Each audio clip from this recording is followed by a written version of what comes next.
ভোজ্য তেলে আমদানি নির্ভরতা কমাতে নতুন কৌশল নিয়েছে কৃষি গবেষণা ইনস্টিটিউট। পরিত্যক্ত জমি বাড়ি সরিষা আবাদের আওতায় আনার চেষ্টা করছে তারা। টাঙ্গাইলেও এবার বেশিরভাগ জমি বাড়ি সরিষা আবাদের আওতায় এসেছে। পরিকল্পিতভাবে এসব জমি চাষের আওতায় আনা গেলে ঘাটতি অনেকটাই কমবে বলে মনে করছেন সংশ্লিষ্টরা। আহমেদ রাসেলের তথ্যচিত্রে ডেস্ক রিপোর্ট। তেল জাতীয় নানা ফসলের আবাদ হলেও দেশে ভোজ্য তেলের সংকট যেন কমছেই না, ফলে বেড়েছে আমদানি নির্ভরতা।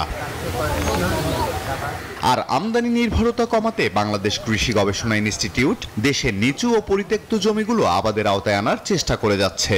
টাঙ্গাইলে যেসব জমির পানি নিষ্কাশন হতে বেশি সময় লাগে সেসব জমিও সরিষা আবাদের আওতায় আনা হয়েছে।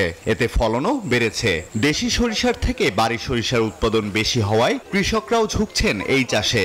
আমরা যে আগে দেশে একটা সরিষা বুনতাম, ওটা সেটাই ফলন বেশি এবং এটাই তেলও পরে বেশি। 10 কেজিতে 4 লিটার 250 গ্রাম তেল পড়ছে। এই সরিষার আবাদ করে আমি আগে লাভবান হয়েছি, আমি এই সরিষা ভবিষ্যতেও আবাদ করব।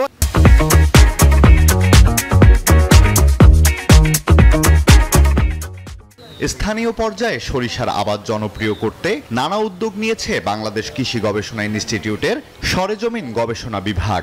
এখানে আমাদের কীটনাশক এবং ছত্রাকনাশক স্প্রে করার ফলে এখান থেকে আমরা বীজ রাখতে পারবো এবং এই বীজ দিয়েই আমরা সামনের বছর আরো বিস্তীর্ণ এলাকা চাষ করতে পারবো।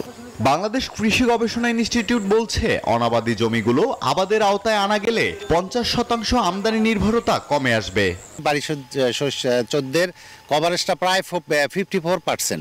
এরপরে বাড়ি সরিষা 17 এবং আমাদের আরেকটা জাত আছে বাড়ি সরিষা 20, সেটাও জনপ্রিয়তার দ্বার প্রান্তে আসছে এবং সেটাও আমরা পর্যায়ক্রমে সেই জাতগুলোও দিচ্ছি। এই জায়গাগুলো আমরা যদি এই বাড়ি সরিষা 14 বা বাড়ি সরিষা 20-এর চাষাবাদ আওতাভুক্ত আনতে পারি, তাহলে আমাদের কিন্তু প্রায় 50% আমরা যে এডিবল অয়েল অর্থাৎ ভোজ্য তেলের যে ব্যবহার আমদানি সেটা কিন্তু কমে ফেলতে পারবো। চলতি মৌসুমে জেলায় প্রায় 81,000 হেক্টর জমিতে সরিষার আবাদ হয়েছে। তার মধ্যে প্রায় 59,000 হেক্টর জমিতে বাড়ি সরিষার বিভিন্ন জাত এবং প্রায় 22,000 হেক্টর জমিতে দেশি জাতের সরিষার আবাদ হয়েছে। Desk report, news 24।